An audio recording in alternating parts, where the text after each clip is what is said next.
So one of the important things that we're going to do in the ISS project with you, Paul, is collect a range of stories that show what's really happening out in the field in your operations and looking at how that contract is actually managed. And the way we do it is really quite simple. We get a group of people together around a table and we get them to share specific experiences that they have. And in those experiences we really get to see, I guess, the behaviours that people are sort of putting in action every day. You know, what's really happening in the organisation starts to emerge.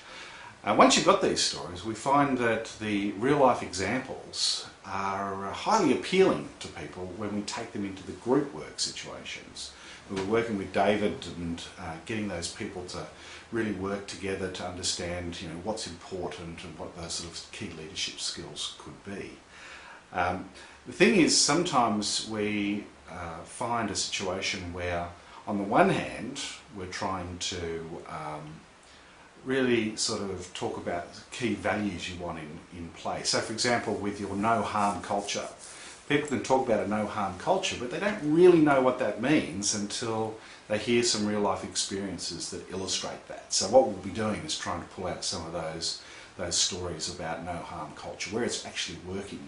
And we also find that if you can get some stories that illustrate how it works well now, they're very concrete models of how other people can behave. So they give you this, I guess, sense of how it might actually work.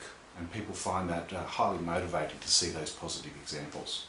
So that's what we're going to be doing in that first session, collecting these stories. We call them anecdote circles. It doesn't matter really what we call them. We won't even really talk about stories to the people in the field. We'll just be talking about real life experiences, examples, how it works around there. We find the story word sometimes throws people off a little bit, so we tend to avoid that. But the key thing is at the end of those sessions that we have some real life examples that we can bring into that session with David Green and make sure that we've got some concrete examples to actually work with.